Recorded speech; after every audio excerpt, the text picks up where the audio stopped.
Hello, my dear friends, and welcome to Dr.Monkey, where we laugh together and cry together, but hopefully take something away to treat each other a little better. Here's some interesting stories. One about OP's aunt who thought it's nothing with OP and ignored it totally, but turned out OP had leukemia. Please subscribe if you haven't, and I hope you'll enjoy it. Story 1. I love dragons. I know it may seem weird and childish for someone who's 16 years old, but that's just the way I ended up, I guess. I recently discovered a series called Wings of Fire, and it feels like it was made for me. I'd explain the plot and stuff, but I don't want this post getting too long. Now, my aunt. Oh boy. Here in the UK, Karens are a rarity compared to what seems to go down in the US. But this lady ticks all the checks. Overly controlling, thinks the world revolves around her, believes in stupid stuff she read on totally trustworthy websites, owns annoying pets and refuses to teach them to behave, and of course is Christian. I'm not saying you're not allowed to believe in Jesus. If you want to do that, go ahead. This lady just takes it to a whole new level, though. She even has a stereotypical haircut. She even almost killed me once. But that's a story for another day. Also, my parents don't like this woman as well, for all the reasons I do, but don't want to cut her completely out of our life since they'd feel bad. And they feel she's bearable. Plus, her 2 offspring are surprisingly sane and nice people. Anyway, on to what happened. Here's the usual cast, blah blah blah. OP, me, EA, entitled Aunt, SM, Stepmom, D-Dad. My aunt decided a few days ago she'd come round our house just to say hello and do the normal middle-aged mom thing and have a chat while their kids just wander around waiting to leave. We were told she was coming in advance, and of course, my parents, not wanting to come across as rude, let her. It had been a while since I had last seen her for obvious reasons, and hadn't started my dumb obsession with Wings of Fire back when I last seen her. Anyway, so EA comes in, says her usual greetings to SM and D, and then comes and greets me, in my room, playing games, and just trying not to say the wrong thing. Trust me, the slightest thing can set this woman off. I have a Wings of Fire book that I'm currently reading through, Moon Rising, on my table next to my games, and it's literally one of the first things she sees. Obviously, a book about dragons would have a dragon on the cover, so she instantly puts 2 and 2 together and figures out the book is about those funny-looking winged lizards. Instantly, she starts off saying stuff like, "You shouldn't be reading those evil books, OP, and dragons are an embodiment of Satan. I will not have my cousin raised on satanic books." Because apparently in her totally believable book of biblical wisdom, there was something about dragons and Satan being connected. Wanting to stop her tirade, SMD pulled her out of my room, apologized profusely for her, and shut the door. Thankfully, she's not dumb enough to try and come back in, though I can still hear her vaguely speaking in that hush-shock tone judgment people do when telling people how to raise their kids. Though I can't make out what she's saying. I end up laughing hysterically over her mini rant at how apparently a book series meant for 10-year-olds is demonic, and go back to playing my game. Later on, she leaves. She didn't even bother to say goodbye to me. LMFAO. The end. SM, sit down and have a chat with me about what she said to them. Apparently, she thought I was being brainwashed by the devil and being made to go down an evil path. She literally straight up said the author of the Wings of Fire books worships the devil and drinks baby blood. You can't make this stuff up. Honestly. SM and D reassure me I'm not in any trouble and just wanted to share what unhinged BS she had to share because they know I get a good laugh out of it. And darn it, I did. So, here I am telling this story to you. I knew my aunt was crazy before, but this is new levels. What a squid brain. You know what I love most about this story?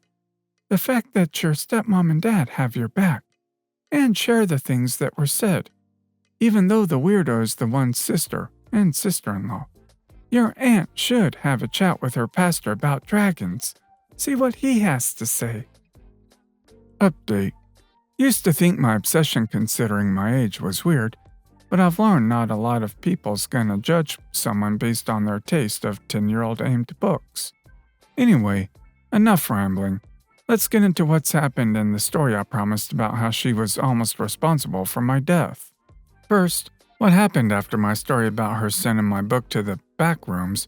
Long story short, Big Karen got slapped into jail for a solid few weeks for assault of a minor, and a few other charges. We reported what happened to the authorities, and she broke down as soon as she was investigated. We also managed to get a restraining order put in place on her. Not gonna get into more detail than that since it's boring legal stuff. Now, the big story, the one you've all been waiting for.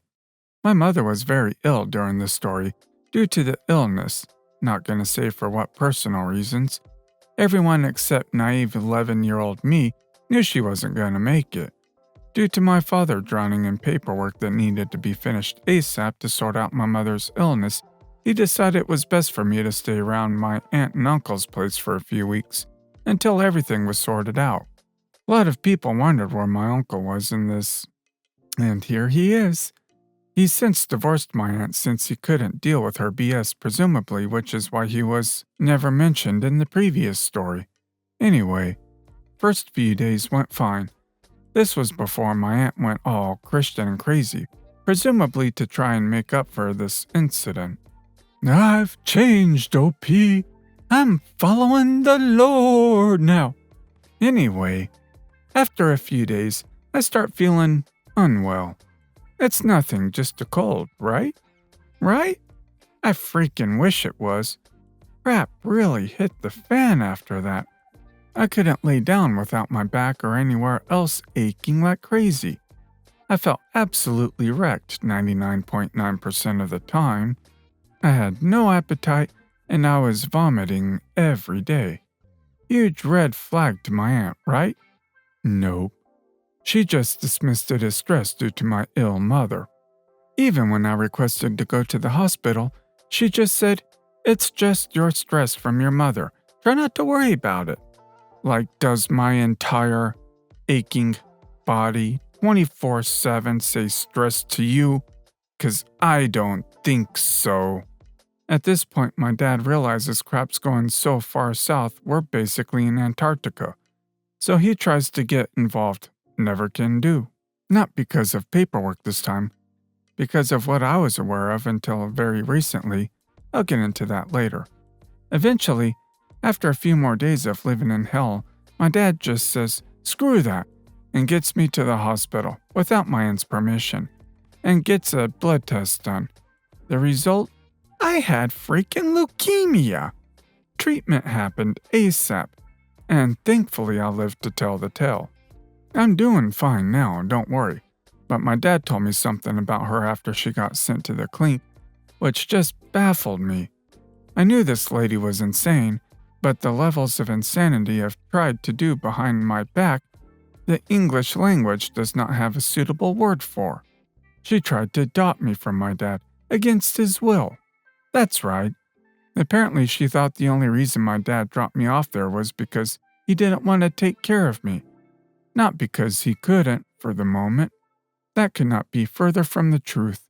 My dad is an amazing person who would love their child as much as any sane person would. But that's why he never came round. My aunt refused him over. The levels of absolute audacity. It's unreal. If I knew any better, I'd go so far as to call this attempted murder. I'm going to close this post by saying thanks for all the comments about this idiot. It's thanks to you my family decided to take the steps needed to hold this rhinoceros accountable. Hopefully, I never encounter this waste of a human being again. And sorry about the long gap between this post and the last one. We were getting everything legal sorted out, and I wanted to make sure this story was definitely over. Sounds to me like she honestly wanted to adopt you just to control you. It sounds to me like she's not even religious.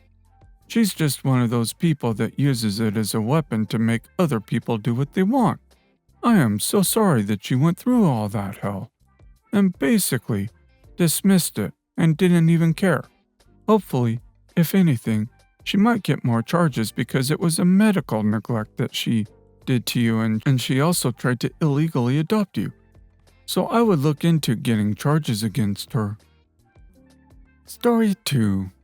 So when I was pregnant with my son, I have hyperemesis gravidarum, really bad sickness, and a lot of foods made me physically sick. Even the mention of them made me pray to the porcelain god. I hated the smell of most cheeses and coffee, but worst of all was gravy. My ex-monster-in-law used to make her Sunday dinner with chicken soup instead of gravy, so I thought I would be okay. I was so wrong. As soon as she found out that it made me ill, she started using gravy every single week. I know. I can hear you asking why you didn't stay away on the Sunday. There were a couple things that were happening at this time. One, my ex-husband was controlling and very manipulative. It wasn't until after we were separated and I was in therapy that I found out he was emotionally abusive towards me. He used to tell me if we couldn't go to his parents, then I couldn't see my family. I even suggested him going alone, and he said he needed me to be with him in case anything happened to me and the baby. If we didn't go on Sunday, she would change the day and have dinner the day we did go. Apparently, I couldn't cook a meal or clean, so she wanted to make sure her son had at least one good meal. She was in the 50s housewife mindset, where women clean and cook and the men relax. So she started making Sunday dinners with gravy every week, and I was so poorly. They would sit in the living room happily eating while I was being ill. I actually lost weight when I was pregnant. I was so poorly, I couldn't even keep water down. I was actually on anti-sickness tablets and periodically in the hospital on drip to help me when I was too dehydrated. The icing on the cake was as soon as I was halfway through my 3rd trimester, the aversion to foods went away, and she stopped using gravy and started using chicken soup again. She only did it to make me poorly. There is no other explanation for her actions. Her son wouldn't stand up for me because, as I found out when I was pregnant, he was a mommy's boy. They hid it till it was too late for me to leave. Me and my son are healthy and happy now. We haven't seen or heard from them in over 6 years. My son is now 12 and is thriving. I don't know what she is trying to accomplish, but in the long run, it didn't work. But she wanted you gone. Her relationship sounds like one of those overly attached borderline emotional terrible relationships. She didn't like sharing her baby. Story 3. My parents separated 2 years ago when I was 16. I had the news broken to me in the most bizarre way. So, this took place on a Tuesday, 3 days before Christmas. My mother was running errands and made me tag along with her. We went to the bank, grocery store, etc. At around 2 p.m., my mother wanted to stop and get lunch, so she pulled into the shopping center and sees a Jersey Mike's, which is a sub shop for those who don't know. She orders inside and brings the food back to the car for us to eat because she didn't want to eat inside the shop. I wonder why. She brought me back a sub, and as I took a fat bite of it, she turns to me and goes, "I want to talk to you about something." Immediately, in my head, I'm thinking, oh God, who died? I kind of wish I'd been that. Thinking back on it, she says, "Your father and I are separating." My stomach drops and suddenly, I don't want my sandwich anymore. Now, considering how my parents interacted with each other, it was not the most surprising news. But it was still shocking nonetheless. The kicker comes when she points to an apartment complex across the street from Jersey Mike's and says, "That's where my new apartment is, and where you'll be staying with me." Pause. She doesn't ask me if I'm okay. She doesn't explain how this came to be. Normally, I would assume if your parents are separating or divorcing, both parents will sit you down in a living room or something and tell you together. Nope. my mother took it upon herself to just randomly decide this was happening. 3 days before Christmas! She then pulled the car out of the parking center and into the parking deck of the apartment complex, and she gave me a little tour of this fully furnished 2-bedroom apartment, with everything in my room tailored to the things I like. Color-themed trinkets, my name engraved on things. This had obviously been in the works for quite some time. My father calls me in later in the day, saying that he had no clue my mother wanted to separate. She never talked about it with him. He had no clue that she had the whole apartment ready to move into. Needless to say, he was not happy. I will preface by saying this. I heavily prefer my father over my mother. Now, a lot more than ever. But my father works long hours, so my mom was normally the one who took me to and from school and other places, fed me, bought me clothes, etc.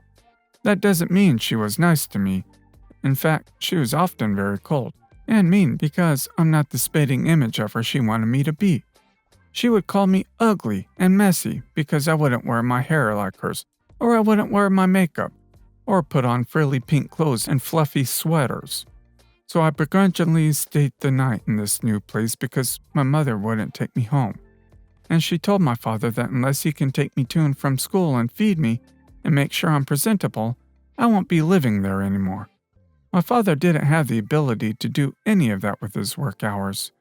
The only time I went home was on Christmas Eve because I was sobbing on the phone to my dad saying that I wanted to be home for Christmas, and not in some random apartment.